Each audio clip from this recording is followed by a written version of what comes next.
You know, when you're having those days where everything is going wrong and you really just want to be like, no, I'm just going to leave this. When you're proven wrong, you learn something, you're able to pivot. It's important for you to get that rest and to recharge yourself.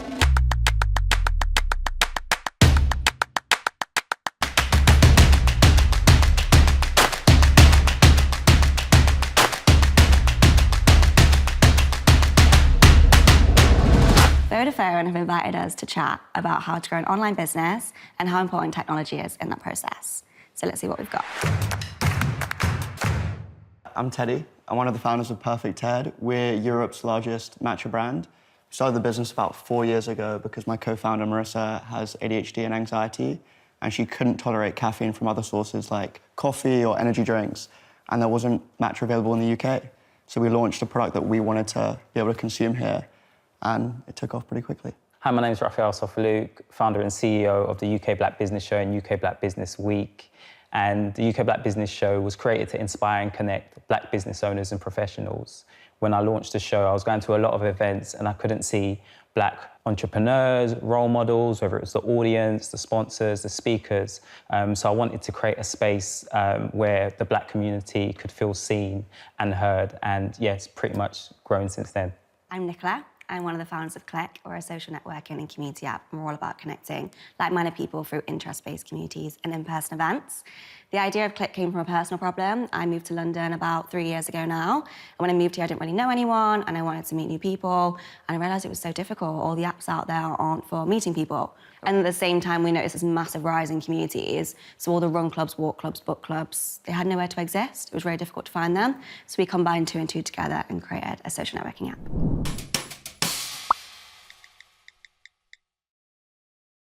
The one thing that founders need to know that I never knew was reality is that business, and even the best businesses, are messy. And growth is very messy, and it can feel completely out of control, but that means you're exactly where you need to be. And if it feels too clean, too organized, too systematized, then you're probably not growing quickly enough, in my opinion. I think the one thing that all founders need to know it's kind of 2 things, that, you know, execution and consistency is what matters. You have to be executing over a long period of time for you to build a great business. You can't just have one good event and live off that. You can't just have one good product, you know, and live off that. You need to be doing it over a long period of time. So I always tell my team is, you know, it's execution, excellence, and, you know, longevity, doing that over a long period of time. If you can do that, you're going to be successful. I think one thing that founders should know is that network is your net worth. I'd never be where I am today without the people that I've met along the way. And I think those early stages in the business, those first few months, you need to be getting out there, you need to be speaking to people, you need to be networking with everyone that you know. And I did that for the first, I'd say like 6 to 9 months. And now I feel like I don't need to do that as much because I already made those connections and then things start happening for you. But I do think the people around you are the ones that really help you drive it forward. How do you market your business when you're just starting out?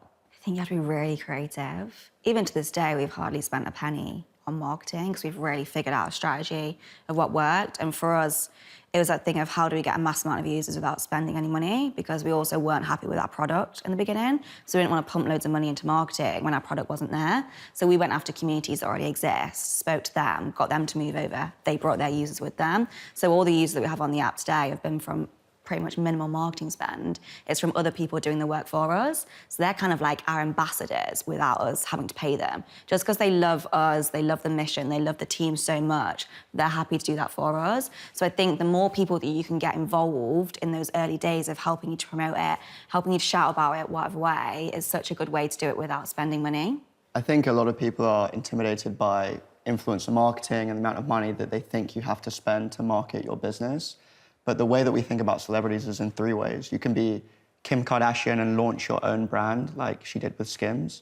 You can be on running that pays a celebrity like Roger Federer, or you can create celebrities out of the brand. And you don't need to become a celebrity. I'm by no means a celebrity, but all 3 of us have built personal brands.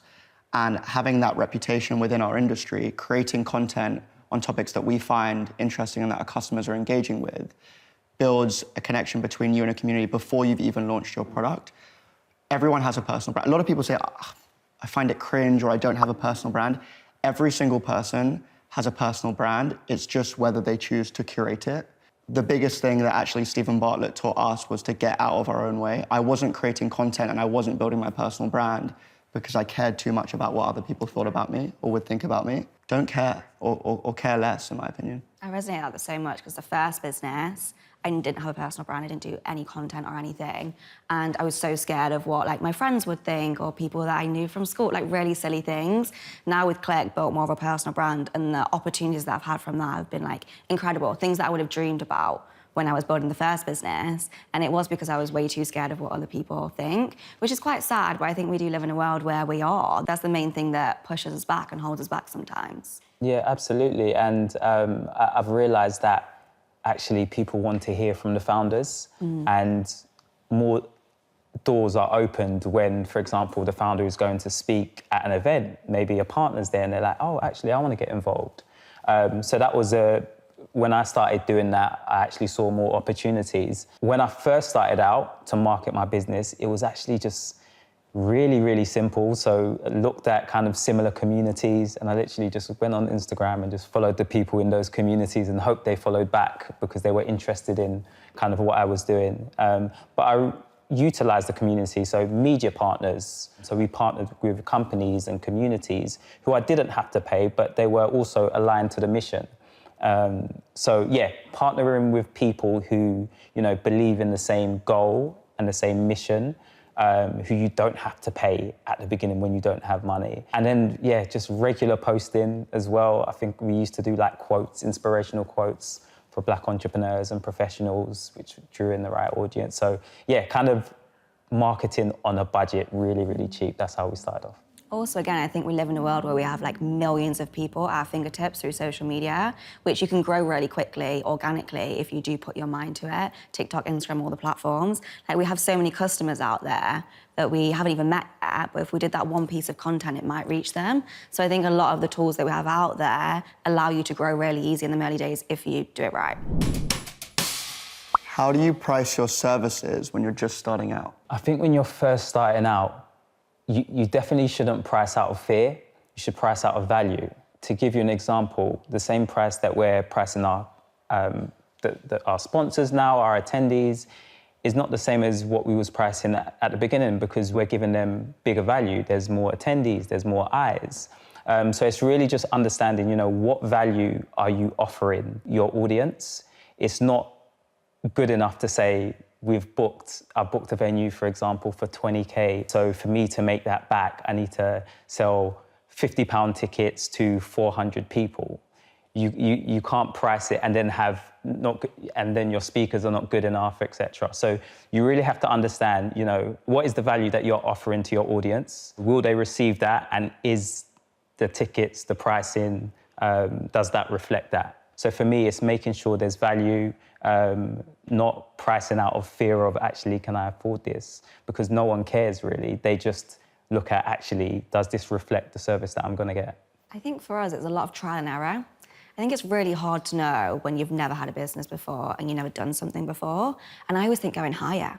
I think when we're pricing things with like brands or sponsors or whatever it is, always go for the high budget and also look at who you're selling to. If you're selling to a really big corporate, they probably have a lot more money to spend than a startup. But I think with us, it was just testing and learning what works. We don't have a physical product, we're tech. So we just put a commission on any event sales and all of that kind of stuff. It's very different between product and tech. So with tech, a lot of ours is commission-based, but then also getting money in from brands and also from corporates. And they have a lot higher budgets, which we can kind of play around with. It's a lot of back and forth. Like the first price isn't always going to be the set price, whereas the product, and it's gone on the website, it's very difficult to then change that pricing. So I'd say for us, we were just kind of testing and learning, building relationships with people, seeing what they would pay for, and also speaking to other people, like other people that have got businesses. I think as a founder, your network is so important. If you've got people that you can trust that will tell you how much someone's paid for this campaign or for this, then you can really bounce off each other. I think one of the ways you justify that higher value is through brand. And I think that's what all three of us have really focused on, is building a brand that means that the amount that someone's willing to pay for a ticket to your show isn't the cost of the show that it costs you to put it on. It's the value that they can get out of it by the speakers that you're bringing to it, or the community that you're building and the interactions they'll have there. So I think brand overwhelmingly is the common thread here. Absolutely. And I also think I've also loved the phrase in terms of like under-promising and over-delivering, because that gives you a great story the next year if you have to increase prices. If they've tasted your product and they love it, then they're like, okay, actually, it probably is worth a bit more. So we always try to make sure that the value we're offering is actually even more than what you're paying. And we're giving them that story to be like, actually, if it does go up, they're happy to pay that amount. So if you're creating a business or a product that is a genuine alternative to a competitor on the market, we think about what is the next best alternative. So if we want to position matcha as a better alternative to coffee, we have to be priced competitively with coffee. If we're creating a better energy drink that is healthier for you, but it's competing with the most mainstream energy drink, then it has to be priced competitively. So there's no point creating a product that is way too expensive for your target demographic, or is just way more expensive than the next best alternative if you can't justify that value. What's changed most about your business model since year one? Everything. When we first launched, we actually thought we were going to be like a university app, because we were like, okay, what's a really good market for us to go into to get a mass amount of users? And we thought university, but then we actually end up launching a lot later than Freshers Week. And we're like, okay, we've kind of missed the boat now, but we'd spent like the whole of summer like speaking to society, students, all of this, literally like 6 months. It felt like everything we'd done had just been wiped down the pan. We tried it for like 2 days, and we're like, this isn't for us.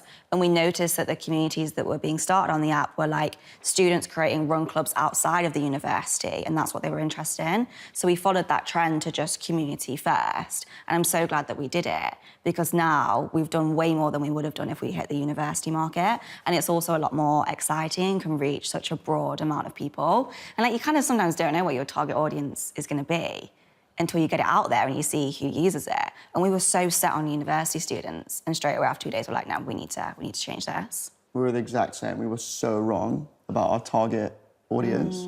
We thought it was going to be 18 to 35, 80% women, but actually what Dragon's Den did is it brought in a completely different audience that we never even knew needed our product. We thought it was going to be young people using it as a source of energy, but there's women, older women using it for menopause. Our first online customer was actually a Tesco warehouse worker that was using our energy drink to help her get through the night shift. So use cases like that you don't realize before you bring out your product. And I think when you target too nichely, you actually end up excluding people. So, and I think that's why it's confusing for business owners, is you're often told when you start a business, focus on that core demographic. Who is the perfect example of someone that will buy your product? But you could be completely wrong, and we definitely were. Yeah, absolutely. I think very similar. So when I started it off, my main focus was to, inspire and connect Black business owners, entrepreneurs and professionals. So we were showcasing kind of Black-owned businesses. But what we saw was a lot of, we had some great people come into our show from some great companies. And then going into 2020, 2021, we realized a lot of companies also wanted to attract Black talent. We also realized that a lot of huge corporations wanted to support Black business owners and entrepreneurs, and we had that network. So now we work with a lot of the biggest companies in the world who want to reach that audience. So kind of initially thinking that was just the focus. Actually, now we work with major companies as well as, small Black-owned businesses. It was also a one-day show. But now it's a whole week of events in October. And we also have a show in Birmingham and the Tech Awards in the UK and US. So yeah, it really kind of just changed my mind. But that all came from starting and understanding the market and getting feedback and getting rejection, because, clients were saying, oh, actually, no, we're looking for this. And we was able to actually create something that appealed to them. So yeah, 100%, I think we kind of got the audience. We got some of it right, but there was a whole other audience that we didn't know about. So what's one piece of tech or automation you resisted, but now you can't live without? I wouldn't say resisted, but I would say recently we've kind of updated our CRM system. And when we started off, we had kind of like a decent basic one. But now as we're growing, for me, you need the best software. It's so important to be using the best software so you can set your team up for success. 100%. As a consultant, I lived in Excel spreadsheets, and I thought we could build the entire business on just Excel, and I was very quickly proven wrong. So the biggest software that I was resistant to was an inventory management software to actually understand how many products we have, where they are, what types of products they are, because before we had no visibility, and that completely changed our business. It wasn't even that expensive. I think I was just a bit intimidated by learning something different because I was so comfortable in Excel. But the right software can completely change your business. I'd say mine was AI tools that I really resisted originally. I was always that person that was like, no, I don't need this. I can do it myself. And then I soon realized once I started using them how much time it cuts down. And also it can learn so much about you. So at the beginning, obviously, it's like, it's not what you'd write, it's not how you'd speak. But the more you use it, the better it gets and the easier it gets for you to input things. So now it literally speaks exactly the same tone and like language as everything that I would. So it makes my life so much easier. But at the beginning, I massively resisted it because I think I was a little bit scared as well. How do you balance the content creation piece with not losing your tone of voice? Because I feel like if I'm using AI to create content, it could just come across as very artificial. Yeah, I think you do have to use it a few times. So I always put something in and then let it write something and then I take it away and then I edit it and then I put it back in again and be like, can you tweak this with these things? And keep going back and forth a little bit with it. I think the first one you get is never going to be perfect. I think a lot of people just go for the first one and then post it. And a lot of the time you can realise, it's like when you get an email and you know that someone's completely AI automated it, I think you do have to prompt it a lot for you to learn. How do you stop perfectionism from killing your momentum? My team know that if I have an idea, I want to move really, really quickly. Yeah. And I always think of it like this, you know, there are so many people in the world. Why do people think they're the only one thinking of this idea? So whenever my friends come to me with a business idea, I'm like, start it quick because there's someone in another country thinking of this same idea. And you really don't know. So for me, it's about, you know, if we've got an idea, you know, if we truly believe it's great, let's start. It doesn't have to be perfect. We can change it, we can adapt it over time, but get it out there, get the product out there, you know, get feedback, and then you can adapt it and change. But don't sit there for a long time just thinking about it because, you know, that's where you lose out and that's where someone else comes in and takes your market. Yeah, I think perfectionism has to like go out the window, doesn't it? Because nothing's ever going to be perfect. And I think as well as founders are probably our hardest critics. So a lot of times when people come back to you with something that they've worked on, it's never ever going to be perfect in your eyes. So I think you just need to let it happen and you can work on it. You can always work on things and make them better. But like you said, you've got to get it out fast.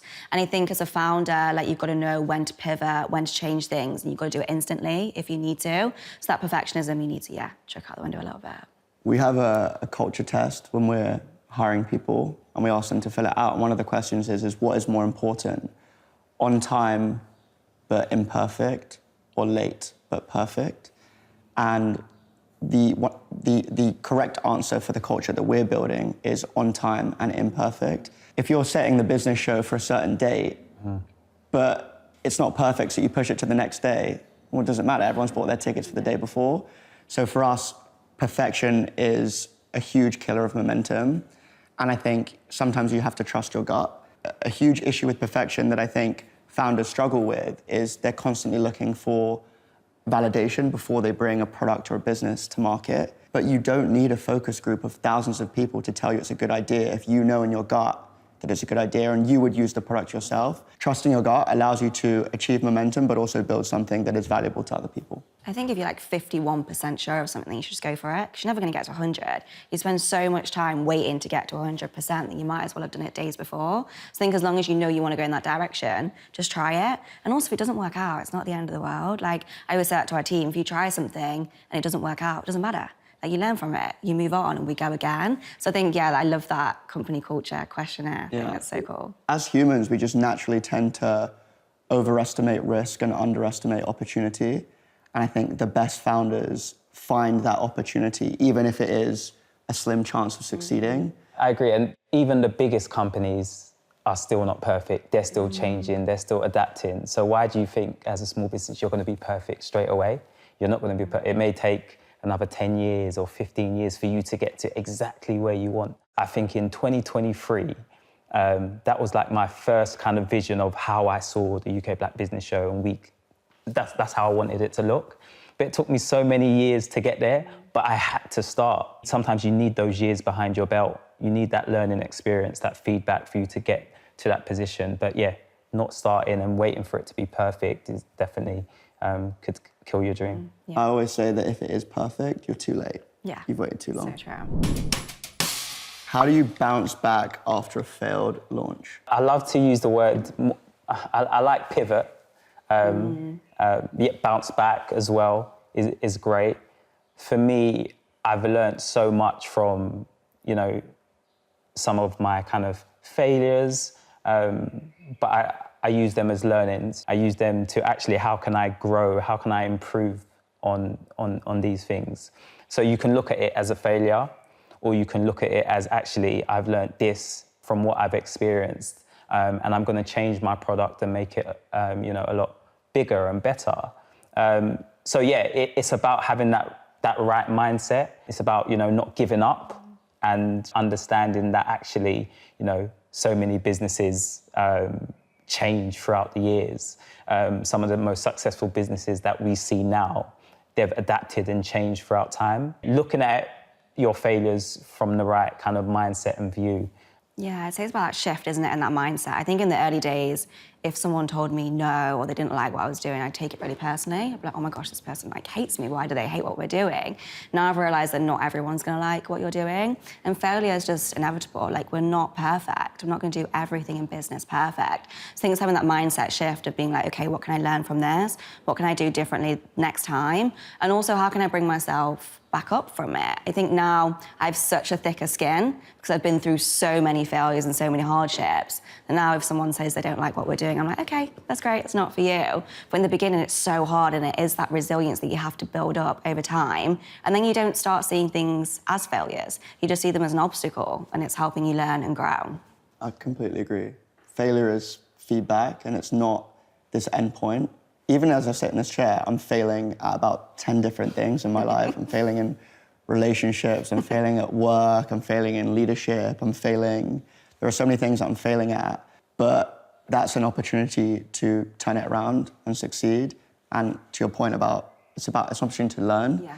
I think entrepreneurship and building a business is about this continuous journey of learning and having a humility to be proven wrong. Because when you're proven wrong, you learn something, you're able to your point, you're able to pivot. I think the best founders are very humble, at least the best founders that I've met. How do you stay disciplined as a leader? It's hard because as a founder, you're the only person that you kind of have to turn to. Luckily, I have co-founder and you have co-founders, but you're the only one steering the ship. And it's that pressure, isn't it, of you're the only one that can do this, you're the only one that can make this decision. I think that can be a lot sometimes. I think discipline comes really strong in the hard times, and that's where it really tests you. You're having those days where everything is going wrong, and you really just want to be like, no, I'm just going to leave this. But something inside you just keeps going. I think that's the trait of a true entrepreneur, just someone that keeps going and is just disciplined in all parts of their life. I try and be disciplined in so many things, even fitness and doing things for myself, because I know how important that is to make myself a better leader. And the best ideas don't come from being sat at your laptop half the time. It's when you're out and about chatting to people, or even when you're out on a walk, listening to a podcast. And I'm very disciplined of having a lot of me time at the same time, but not letting that interrupt my business, helping it to complement it. Because if you're stuck in meetings all day and then you go to bed, the ideas don't flow. So I think you really have to be disciplined to give yourself a little bit of space within that as well. I'm most disciplined when I don't give myself a choice. Yeah. So, if you're going to the gym and you already even contemplate whether you're going to go to the gym or not, you've started that negotiation. And if you lose that negotiation with yourself, that's when you lose discipline. So I don't even enter that negotiation. It's the same, I've stopped drinking. And I remember when I was cutting out alcohol from my diet, I'd go out on a night out and my friends would say, having a drink? And I say, no, I'm not drinking tonight. And they'd say, go on, have a drink. But if you say to that person, I don't drink, rather than saying, I'm not drinking tonight, it ends the conversation because it ends the negotiation. So for me, discipline is about not giving myself a choice to not do the thing that I know is really important. or the right thing for me. Yeah, absolutely. And I love the gym analogy that you used, because I feel like it's, first of all, like that's where the growth comes, when you're feeling like you want to give up. So I think you need that discipline to do that. And I always remember, you know, for myself, when I first got full-time staff, there was one day I came into work, something happened at home, I was grumpy, and I realised actually, because I was grumpy, everyone else in the office was grumpy. So I realised actually, as a leader, I always need to be disciplined in knowing I have to kind of show up. I have to still have that energy, you know, when I come to work. So yeah, for me, being disciplined is, like you said, not giving yourself a choice. You know, you have to do this, you have to show up, and you have to be motivated. As a founder, how do you avoid burnout when everything depends on you?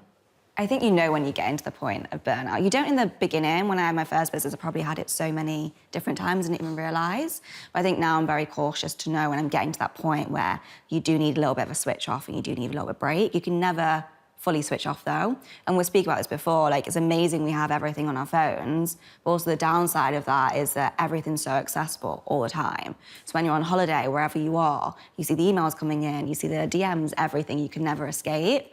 But I think it's about realizing what works for you, and that doesn't work for everyone. Like even saying, like going to the gym, doing all these things, like you need to prioritize your health and your mental health within this busy period. Because if you don't, then you are inevitably going to get burnt out, and then you have to take days off. So I think it's all about that mindset shift of along the way, like doing good things for yourself. Yeah, I agree. I think for me, it's also about kind of like also celebrating your wins, celebrating milestones. In terms of burnout, I think most founders are still trying to work it out. I could go for a jog and a business idea is coming, I could be in the shower, etc. So you're always kind of, your mind is always switched on.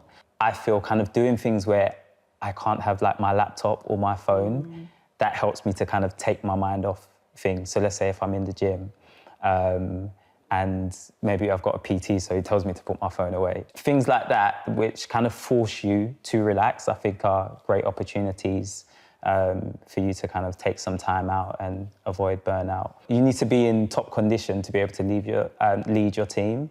So it's important for you to get that rest and to recharge yourself. So I also, you know, once every quarter, I kind of do like my own kind of spa break. My missus always laughs.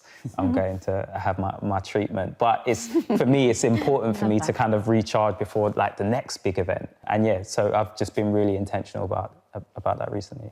I'm taking advice from you guys. I actually don't have a valuable answer to give. I've got zero work-life balance and zero tips for how to avoid burnout. So I'm learning. I can't remember who said it as well, but sometimes like self-care is actually getting things done. So if you have like a massive to-do list of all these things that you want to do, but then you're like taking a bath with a face mask on, you're still thinking about all these to-do lists, you might as well get the stuff done and then do the self-care afterwards. And like being productive is actually a form of self-care. It's just self-respecting yourself and actually doing things that you said you were going to do.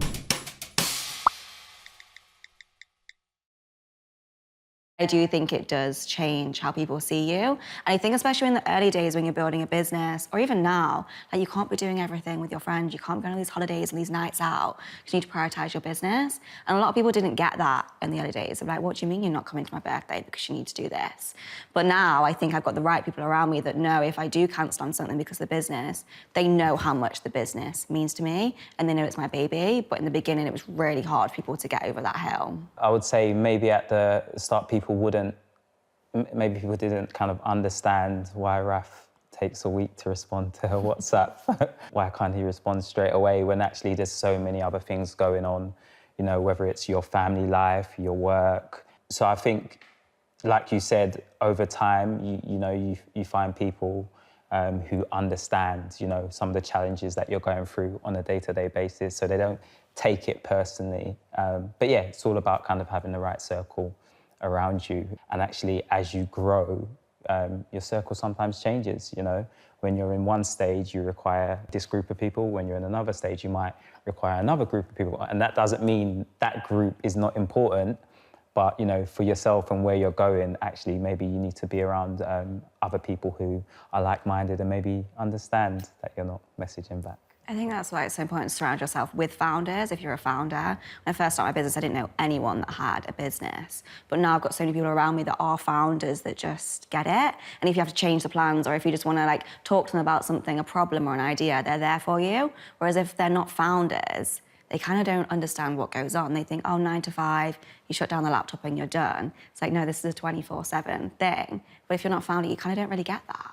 I think also what people don't recognize is I don't feel successful. I don't know if you guys feel. I do not feel successful, and success I think is a relative thing. I may be successful with work, but I'm single, and I definitely struggle with my friendship relationships because of how dedicated I am to my work.